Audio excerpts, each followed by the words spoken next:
All right, hey everybody. Here we go. We've got a lesson on interference in sound. So we've seen constructive and destructive interference in springs, waves on springs.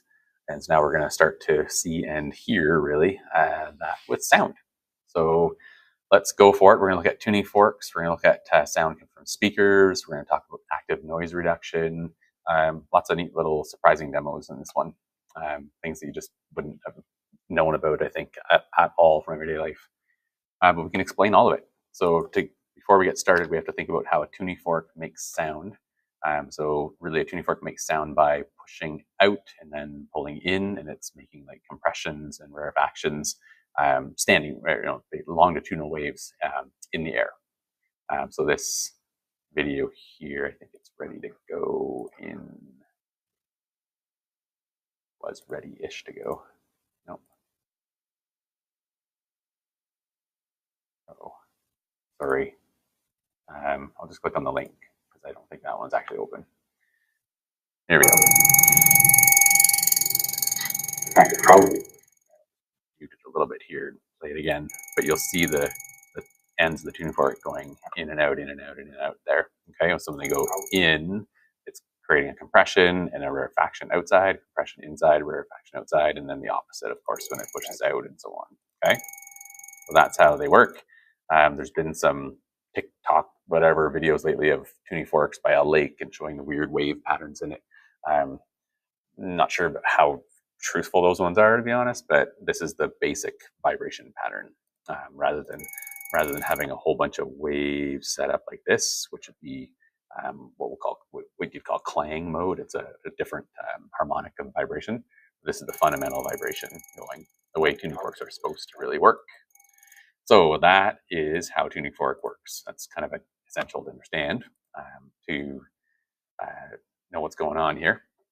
And so what you have then is, say the tuning fork moved out. I don't have my board running yet by accident, so I'm just going to let it kind of get going a bit here. I'll write with the mouse for a bit. But if they go out like that, then they're going to make compressions outside here and a rarefaction inside, right? And then if you think about that, then along the diagonals, there's a compression and a rarefaction that are meeting along the way, right? So SmartBoard's just getting going here so I can write. So then there'd be a compression and a rarefaction here, and a compression and a rarefaction here, and so on, always along those diagonals. So we can actually predict based on that, what are you going to hear if you have a compression and a rarefaction adding up. It's basically like a crest plus a trough, except it's a compression and a rarefaction, right? They're kind of the same thing, right? And so either way, we're going to get destructive interference.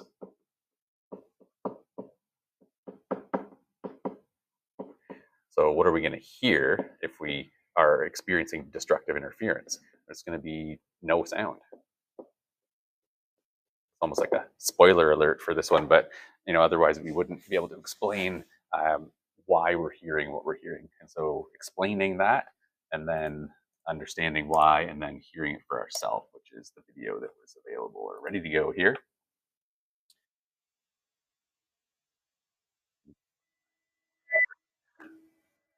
This is what we hear.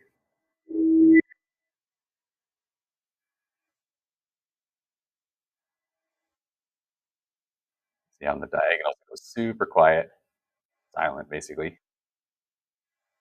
And then it's like the tuning fork's ringing the whole time. It just goes quiet at the diagonal. And so if you have a chance, if you go to one of the science teachers in your school, someone that maybe knows about physics stuff, ask if there's any tuning forks. Just get the tuning fork ringing by banging it on something soft, like don't clang it on like a hard table. It's better if you hit it on a rubber mallet, or like I usually ring it off my knee. Get it ringing nice. You'll hear that pure sound, and then you put it by your ear like I'm doing there, and you rotate it, and you can listen for the destructive interference along the diagonals. Okay, so this file, when I saved it, actually called it tuning fork no sound. Heard of the diagonals, but I kind of wanted to establish that should be the case first, based on our understanding. So the next thing is if we have 2 point sources, remember how we'd have these nodal lines? We saw that with the waves, water waves in the ripple tank. And so if we go back to like think about that concept, then if we had two speakers that are both putting out a certain frequency, what happens if those frequencies are out of phase and what if they're in phase? So the out of phase is the more interesting one. So we're going to talk about that one. Of course, the up trough is going to cancel out with the down trough, and we're going to get basically nothing, right? And so it's going to be super quiet. And so I'll show the constructive interference one first. So this is two speakers put in front of each other with constructive interference going on. So no noticeable like decrease in sound at all because they're not interfering. And then if you look at, and this is a video of me doing this. It's one of my videos that I've gotten a lot of comments on YouTube. Actually, people are like, "This is cool. How did you do this? And like, what program did you use for this?" Like, physics teachers out there like wanting to know how to do this, right? And honestly, I got this from a physics conference I went to, I don't know, 15 years ago or something. And I did the same thing, be like, wait, what program? And I searched up and I ended up finding a program that worked for me and got it all set up and it works. But here's destructive interference. Isn't that neat? So the sound waves are literally canceling each other out. This speaker is pushing and pulling out of phase with this one, and so those compressions and rarefactions, the longitudinal wave in the air, is literally just canceling out. In the video that we started the school year with, the course with, we talked about how your brain does this too, where if you have headphones in your left and right ear and they're going in and out of phase, it's not really a physical cancellation in the air like this is.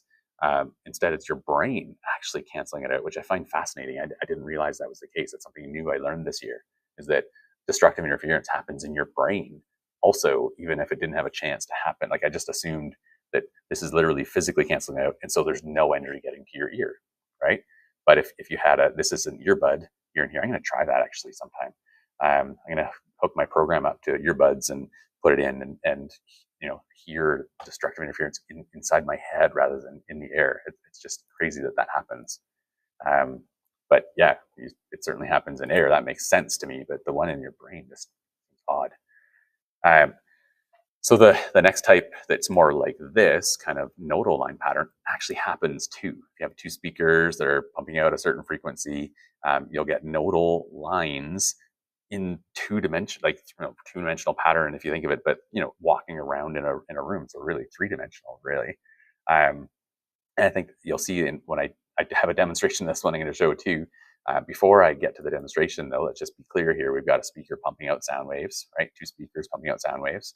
Then I modified the picture to sort of show, well, this is if they're in phase. This is one we're working with. If they're out of phase, then they'd be trying to cancel out where they're meeting at same distances. So if this is an in phase system, so it's both are crests at the very beginning, and so there'd be some spot where they add up, and then often some other angle there'd be spots where they cancel out, right? And so what I did is I got the two speakers playing and go to that one. This one.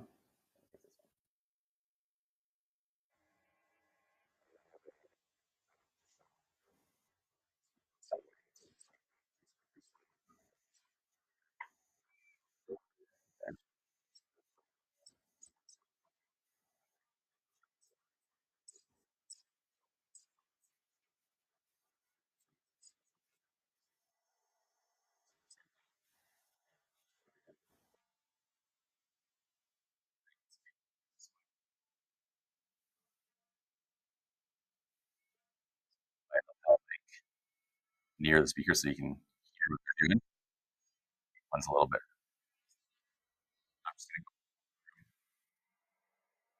And there's no trickery going on here. This is just the video playing.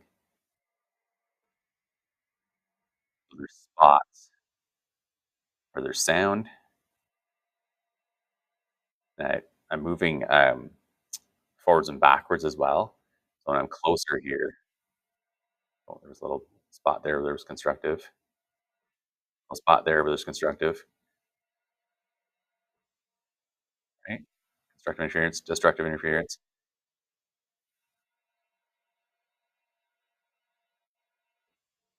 Constructive over there.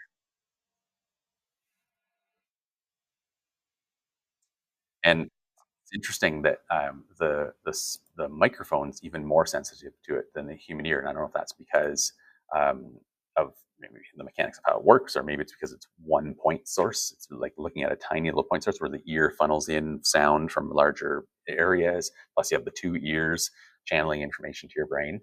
So rolling around on the chair in that video, I could hear some increase in volume and decrease in volume. I was a bit surprised in the video when it was like silent and then noise, because it doesn't sound quite that convincing in person, but you definitely can hear quieter and louder. But it's interesting that it really completely destructively interferes like that. This one is similar stuff. So constructive interference. This is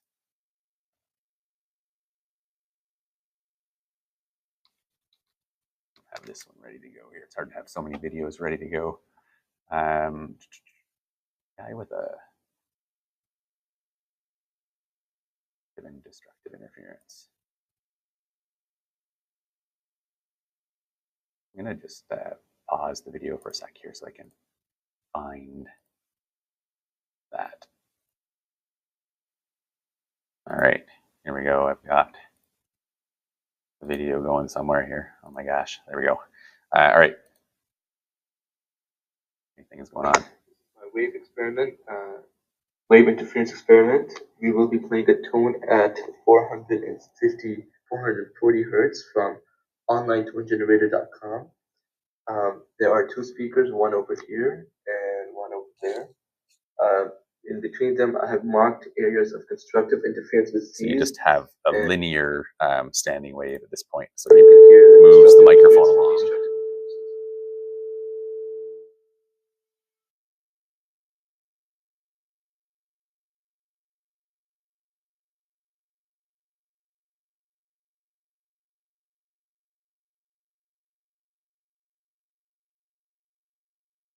So that's kind of what I heard in classes that when I was doing it is a little bit quieter, a little bit louder. And so that you saw a video a while back of the spring. The spring had spots where it was vibrating and spots where it wasn't vibrating. That's along the line. That'd be very much an analogy for that standing wave pattern with the sound. Whereas the ripple tank is a better analogy or a better comparison to the nodal lines in the room. Okay, so this is just weird, neat stuff that you might not have known existed, or things that happen. And I do have one more here. Video temp, and it was two source. This guy,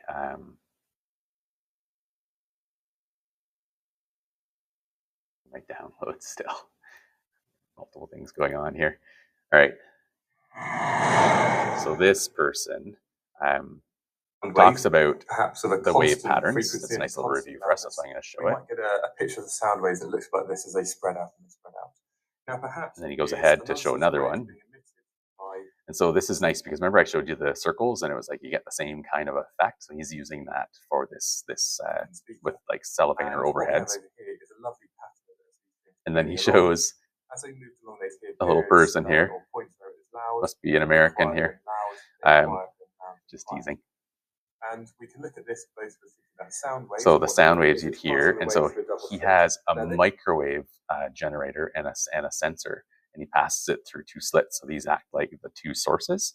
And so there's so many things going on here, right? Like think of the diffraction. So you get the circular waves going out on the other side because of diffraction, and then you're going to get constructive and destructive interference, and he's going to show that with the sensor. This time, the gap of each of them, and as I move it along, so here we go. And as I move it along, there's a small spike, then it decreases.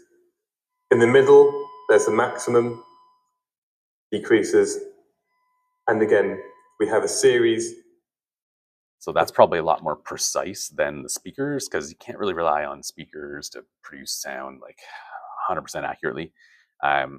this is like a single microwave source, and then the two circular waves are getting made by diffraction through the slit. So it's a really nice, precise way. So he could identify the central maximum really precisely, because there's no other option for it to happen. That's physically what's going on. There's no speakers, And again, buzzing out like one of mine was a little bit and stuff like that. We have a series of microwaves that interfere at quiet points, and also using microwaves. This is just a simulation of the waves. We've done stuff like that. So that's it for that one. All right. So you might be wondering, or if this basically, this is one more thing first before we get to applications of it. So this one is going here somewhere. I apologize. I'll just click on the link, I guess. So many things going. So this is a Rubens tube. And so again, I saw this at a science conference one time, went home, went to the hardware store, bought some ductwork and drilled a bunch of holes, and you fill it with propane and you light it, and it's a whole bunch of little Bunsen burner-ish flames, right? And so I have a speaker on the end, and it plays a tone, and you can actually see the sound wave in the flames, because it literally creates high pressures and low pressures, right? So all the different wavelength patterns that show up in there, you could effectively measure the speed of the sound wave, because you know the wavelength, and if you use a sensor to measure the frequency, V equals F lambda, you get the speed of the sound, or vice versa. If you know the speed of sound based on the temperature, which the temperature in there might be a little hotter for some reason, maybe that's what we could calculate, actually. Calculate the speed and then calculate what the temperature of the air is in there. Like there's so many neat calculations you could do with it. It's called a Rubens tube because the person that originally kind of invented it, I guess, or did it. And then this little video here I had ready to go. Let's go. Rubens tube, Portland Rubens tube. Mythbusters does it as well. I won't play them because they're more likely to have. This isn't the guy. This one. Music trials. So this is just neat. I've done this in class too. I didn't do it in my video there, but you can play different songs and see the wave patterns from the different songs.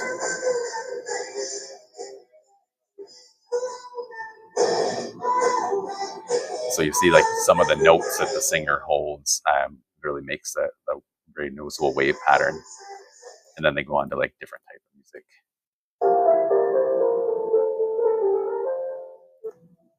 So I played